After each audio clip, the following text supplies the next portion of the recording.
guys, how are you? Welcome to the Untitled Tarot. My name is Lauren B. I feel sort of called to do a reading for you today, so I have shown up. I put on this shuffle. You are in a weird energy. I'm just gonna be honest with you. Your energy's kind of funny right now. I put on the shufflemancy for you because I keep seeing the death card today, and it doesn't feel as though it's applying to me, and it wasn't really applying so much over on Patreon. For those of you that don't know, I do a week ahead reading on Patreon every single Monday. I do a weekend reading every Friday, and all the zodiac signs are on there. For those of you that are like, where are the zodiac signs? They're on Patreon. But the death card keeps coming up, so I'm like, it has to be for someone, and I'm guessing that someone is you. I'm guessing it's you. Some kind of transformation is happening for you guys. So I put on the shufflemancy for you.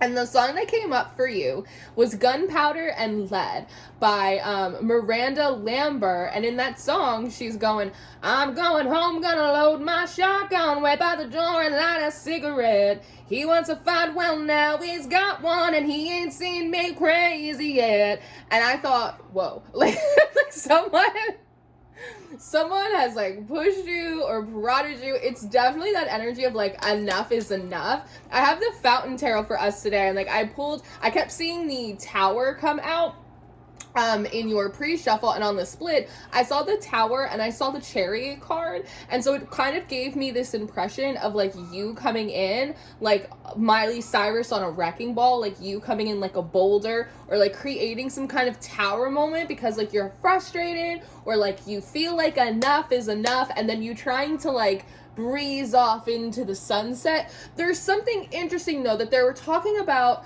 a tag lock, that oftentimes in a spell you would lock it to yourself, or you would tag it to a physical item, whatever it may be.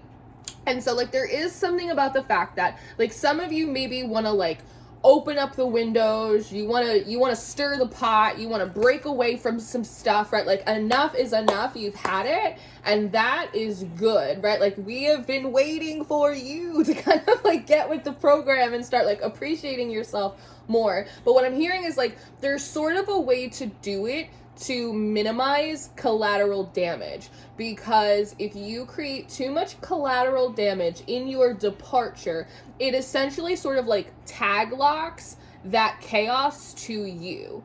Does that make sense? It's the feeling of you're very justified in your desire to separate, in your desire to move forward, in your desire to move on.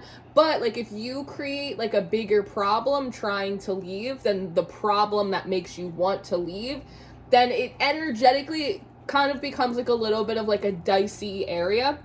There was another song that came on after the Miranda Lambert song called No Children. And it's by this band called I forget the name. It's The Mountain and the Goat. But in the song, he's singing something to the effect of I am drowning, I am going down, but you are coming down with me. And so there is a little bit of this kind of revenge-y energy, or trying to get even, basically, trying to get the last word in edgewise. And again, I feel I have a fire moon, and so solidarity, sister, I feel you on it, right? But I just don't know if it's the right way to go about doing things, or if you're gonna end up just dragging a bunch of garbage behind you, right? Because they're showing me a vehicle I don't know, from the 50s or 60s, which is kind of a terrible time, but of those just married cars, and the couples would tie aluminum cans onto the back of the car, right? So they kind of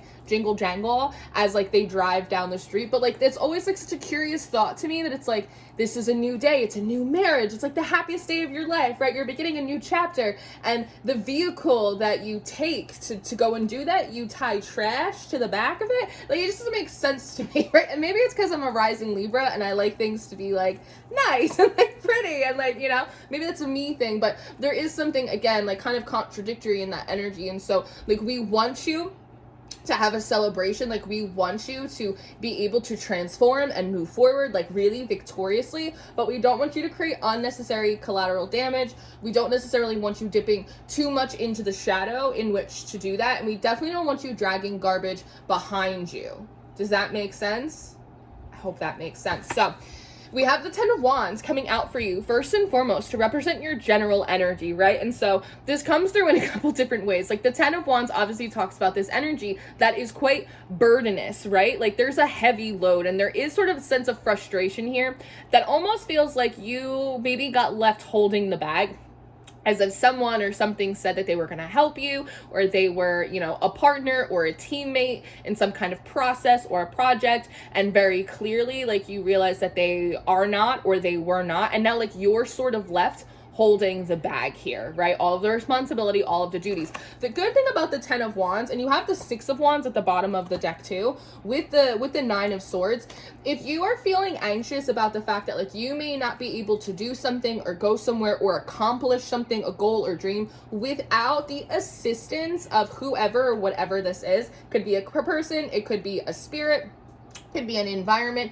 it feels like you are very much going to be able to like cross the finish line, accomplish what it is that you want with or without them. And as a matter of fact, it's probably easier to do it without them, because I'm looking at this card and I'm almost seeing someone like hopping on your back, right? Like you have to give them like a piggyback ride on top of already doing all of your work plus all of their work that they were supposed to do but like did not accomplish, right?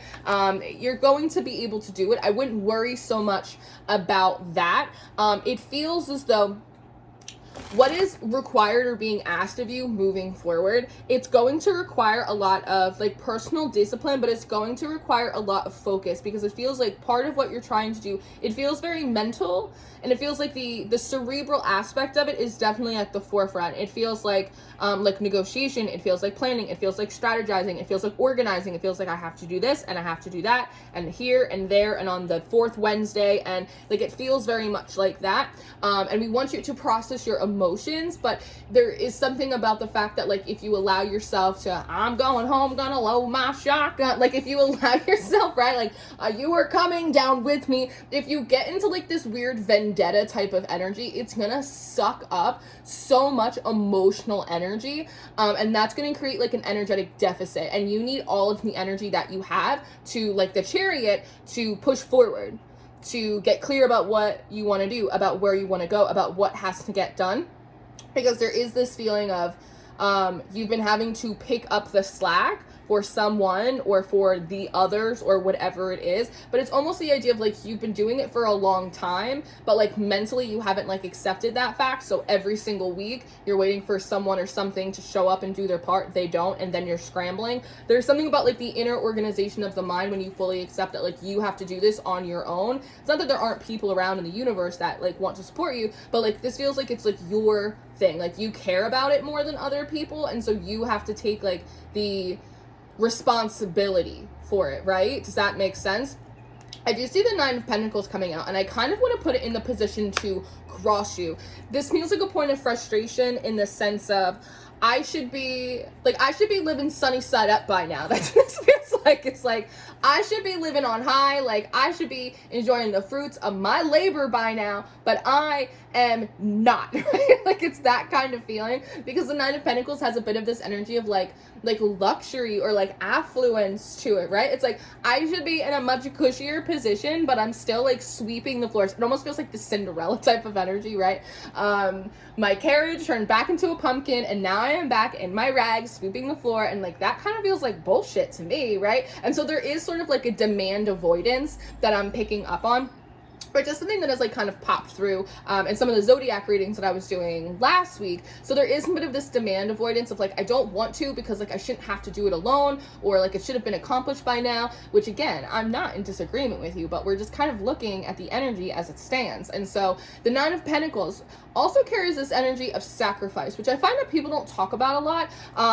In order to get to where she is, like Pentacles, it's all about the physicality. It's all about doing what needs to be done without fuss or without frills, right? There's an energy of sacrifice here. And so it feels as though there's an emotional sacrifice. If this is your reading and it's applying to, it feels like there's an emotional sacrifice that you've had to go through in order to separate yourself from this like person, place, or thing that again is not like really pulling their own weight or upkeeping their promises. And so the idea that like you have to sacrifice like more mental energy or more physical energy is like very frustrating to you, and you don't seemingly want to do it. But But once it comes through is if you don't do it, who will? Like, it won't get done because, again, it's your thing and it's your life and you care about it so much more than everyone else. So like, if you really want it, then it's like you'll just do it even if it's not fair, because sometimes things in life aren't fair, and sometimes like the justice and the balance we seek, they don't come in the present moment. Like, they come like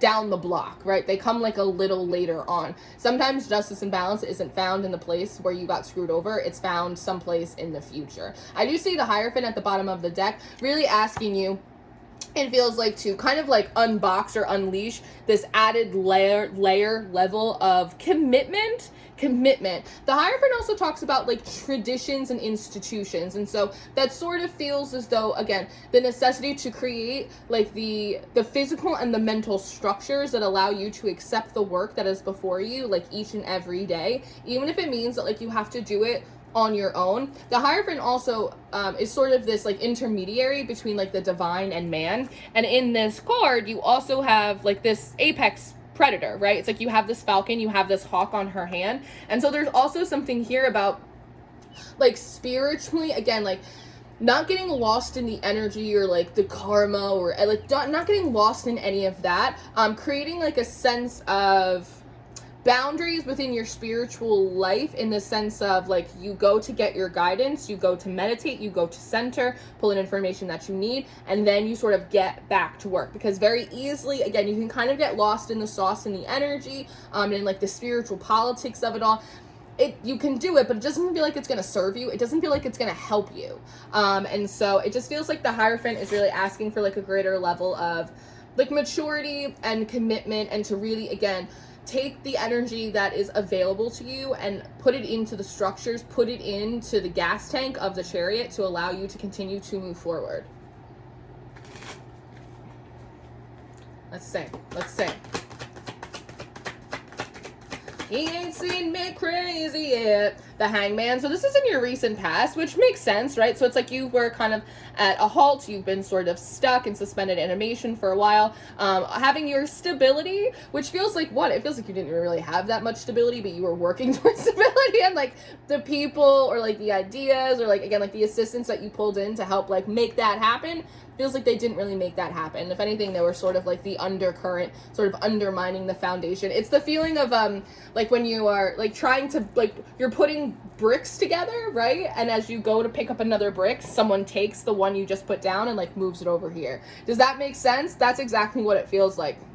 But it also feels like that's where you kind of got this aha, like this light bulb moment. It's sort of that moment of like, wait a second, like maybe I'm like not fucking up, like maybe I'm not doing it wrong, like maybe I have just employed like the wrong ideas or the wrong assistance or the wrong approach, right? Does that make sense? Think about how many people in the world have had like, do you know how do I want to phrase this? Think about the amount of people in the world that are so talented, they're so intelligent, they had like a tremendous business ideas, right? Brilliant intellectuals, all of these things, and they never got to see like their dreams come true, or they never got to find the stability that they wanted, or they were never able to just like move on to the next level because they had bad people around them, right? And so that could be people, that could just be like bad advice, content that you're watching from people who don't know what the fuck they're talking about. Can be spirits, right? Like not every spirit wants to braid your hair and be your best friend. Not every ancestor is like on your side. That's something I learned the hard way.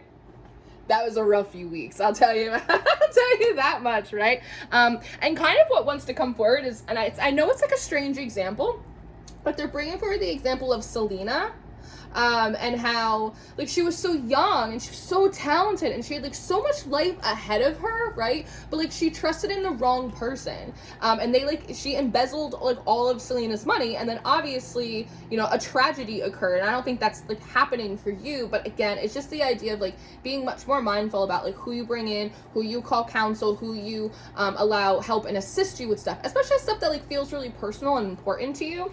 Now I see the Four of Cups coming out with the Five of Cups, and I also see the Lovers, right? So there's a little bit of melancholy, there's a bit of crying over spilt milk here, over like who we have chosen to align ourselves with, right? And that is normal. As I said before, it is important that you allow yourself to process as you need to, but to not allow yourself to spiral so far down the drain that then you get lost in the sauce and you can no longer like put yourself into aligned and productive action like when it is needed and required. There's sort of this feeling of like process as you go. We can cry about this later, right? Like we can feel the intensity of it, but we kind of have to get like out of the danger zone in the sense of like there's just a lot for you to do and to organize. And again, it requires like a lot of mental acuity on your behalf. Air and water don't necessarily like fly together all of the time, right? And so you just might need to, the 6 of coins at the bottom, you just might need to be a little bit mindful of where you're putting your energy right now and just prioritizing it, because it feels like you got to get to from where you are to point B, and once you get to point B, then you can kind of take that breath and process like a little bit more deeply. Justice, though, justice is coming up in the weather, in the incoming energy, so there is balance. Justice is also a card of fairness, and it's also a card of accountability. And so by kind of moving away from Miranda Lambert and moving into Whitney Houston's, like, it's not right, but it's okay. Like, I'm going to make it anyway. I'm going to make this happen. I'm going to put my ass in gear. I'm going to work now, and I'm going to cry about this later. It feels like the energy is very much on your side, because it's not that it doesn't want to bring in emotional stability for you. It just wants to bring you to a new area. It wants to help give you the actual stability that you were looking for, because you deserve it. Does that make sense? I hope that makes sense. That's exciting to see justice there right at the top.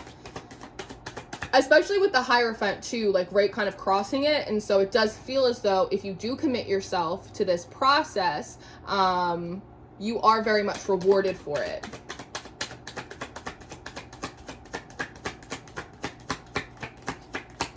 It's not right, but it's okay.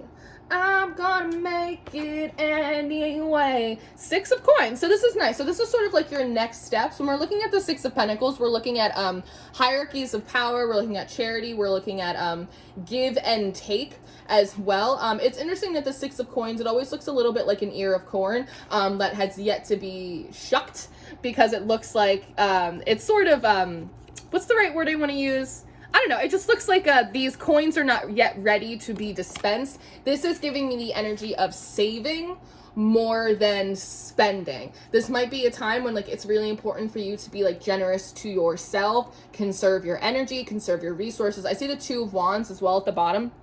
And this card always makes me think about like picky, be particular, because it looks like her wands are chopsticks, right? And so now is like a really important time for you to be very particular about who, what, where, when, and why you're spending your time, your emotional energy, your money, your efforting, all of that stuff. It's a healthy, I don't even want to use the word selfishness, but it fits.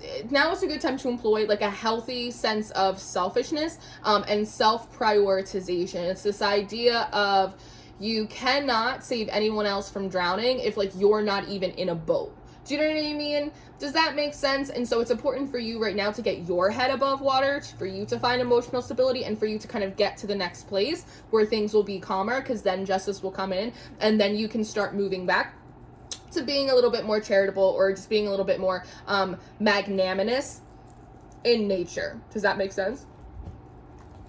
Let's see. That's what we're talking about. Ooh, it's fast. Lightning McQueen. The Sun. Oh, that's so interesting, because it's coming out in the position of like fear and blockages. So what I want to say is I think you guys have been drugged through the mud for so long that you don't really remember what it feels like to be happy. And the idea of that, while intoxicating, is actually kind of intimidating for you, because who are you without your struggle? Who are you without your sadness? What does your life look like if you're not surrounded by a bunch of assholes? Like, you know what I mean? Like, what does life look like for you? We don't necessarily know, and that can be intimidating. And sometimes it's the good things in life that are the scariest, right?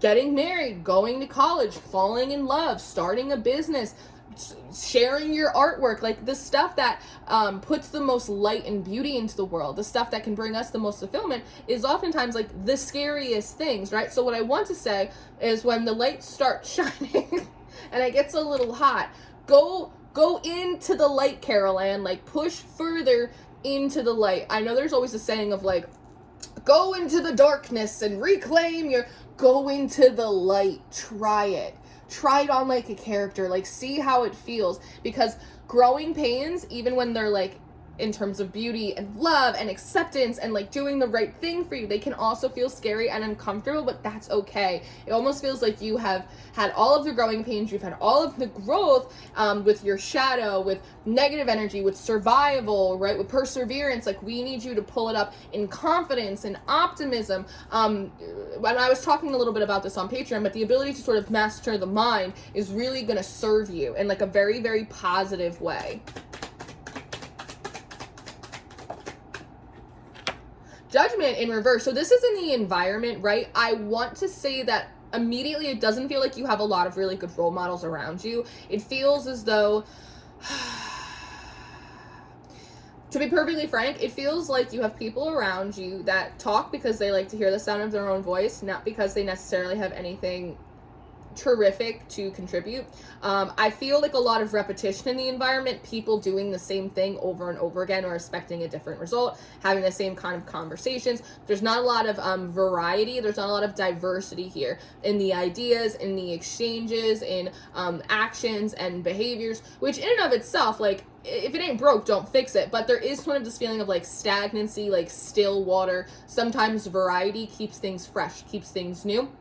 And again, like I said, it feels like with judgment in reverse, it feels like people that don't make very good judgments, right? And so you might feel as though you're lacking for role models or you're lacking for counsel, right? And I was saying before over here that like maybe you're beating yourself up because like you took on like some bad counsel or someone who's gonna, it's almost like a car salesman, right? It's like, yeah, I'm gonna help you do that. It's gonna be great, you and me. And then it's like they don't do anything and you're like left standing there holding the bag. And again, it's gonna be spiritual energies, but I'm gonna read it as another like physical people that are around you, right? And that can be difficult when there's no one around you that has done what it is that you're trying to do successfully, right? In that, they're talking about literature. In that aspect, it may be more beneficial for you to look towards archetypes, characters in literature that you admire, like Odysseus. Odysseus is one of mine because I feel like my life is an odyssey. It's like every time, I'm like Al Pacino, right? Like every time I think I'm out, you know, the Cyclops pulls me back in, you know? So I look at like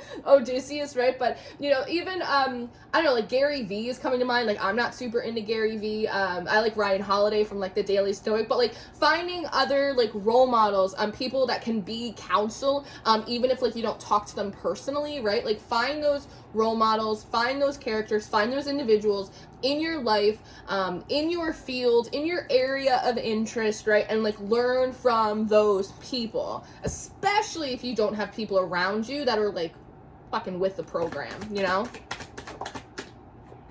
Oh, the Ace of Cups. This is coming out in your hopes and dreams, and it's the Ace of Cups in reverse, which is interesting. And the way I want to say it is that I think at some level, you might be afraid that you're going to put in all of this effort only to then succumb to sentimentality and like let these people, these spirits, these places, like let them back into your life, even though at some level you know they're just going to like sabotage it or they're going to screw it up, which is like your form of self-abuse, right? It's like, I'm not going to abuse myself.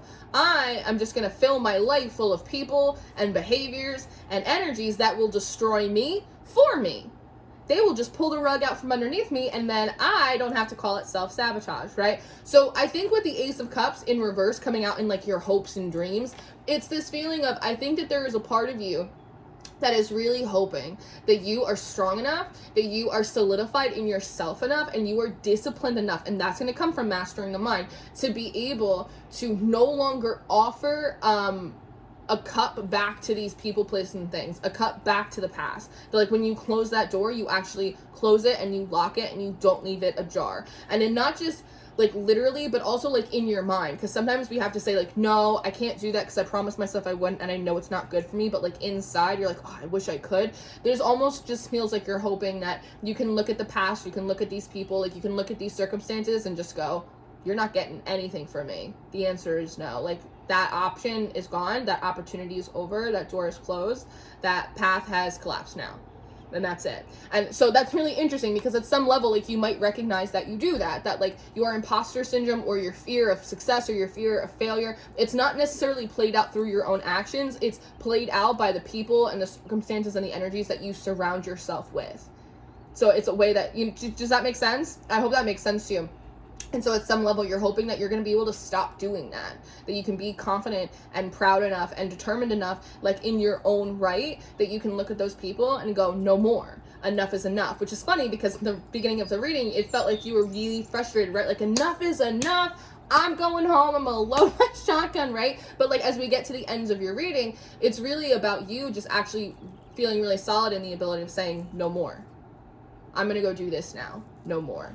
That door is closed, right? And with the Two of Coins at the bottom, it's a choice, right? It really is a choice. And it's not necessarily one that comes easily, but with the Queen of Pentacles at the bottom of the deck, right? It is an act of self-love, it is an act of self-care, and it is an act of self-preservation, which I feel is almost the most important thing. So let's just say beautiful. The Eight of Coins. I love this as your kind of final card. And the Emperor, nice. Very, very nice. At the very end of your reading, we have the Eight of Pentacles. That's it. So I've done a couple readings today already. And we have the Emperor here, which is like at the end of it, you're coming into a higher level of authority in your life. You're mastering your relationship to power, especially the power that you have over yourself that you haven't been fully utilizing. There's also a beautiful energy of architecture and constructing that I see here, which I think is really, really gorgeous, which just tells me that you're paying a lot more attention and you're being much more intentional about how you go about, like, building your life, the characters that you put into it, what you do inside of it, all of it. And I do like in this Eight of Pentacles that there's sort of a finishing touches type of energy. That yes, there is like some catch-up work to do. Yes, you are gonna have to be lugging these wands like probably by yourself for a minute, and it's probably not fair, and it's heavy, and it's frustrating, but you already have like a lot done. And so I think that through this process, you're also going to realize like how qualified you are and why you have a reason to be confident, and how you actually are better off doing all of this, like, without the influence of whoever or whatever that other thing is, because very quickly it's like you catch right up to speed, and then you add in these sort of finishing touches, which is beautiful. And then it's like you have a full structure, which is exactly what the Hierophant wanted you to do. Move into the new space, move into the new place, right? So that feels really good. Overall, Six of Cups at the top, and then you get to kind of calm down and you get to relax and be comfortable and like do all of the other processing, whatever it is that you have to or want to do. So this is what I have for you, my loves. Hopefully we have what is it? Crisis diverted. We have diverted any crises if you were going to. And you notice as we move through this, the Tower card did not come out once, even though it was like really peeking up in your pre-shuffle. So again, we got to move off of Miranda Lambert and into Whitney Houston's It's Not Right, but it's okay. You're going to get it together. You're going to get your ass in gear. You're going to put in the work. It's going to suck. You're going to be tired, but then you're going to move to the next space, and then you're going to be free of it. Very good? Very good. So this is what I have for you. Thanks for stopping by. If this was your reading, just know that I love you very much and I am rooting for you. Make sure you check out this week's forecast over on Patreon. I do a week ahead reading and I do a weekend reading every Monday, every Friday. And if you're looking for zodiac signs for the week and your monthly zodiac signs, those are all on Patreon as well. And of course, you can always find me on my website, untitledtarot.com, if you want to take a class, if you want to take a course, or if you want to book a personal reading. I love you very much, and I'll see you next time. Goodbye.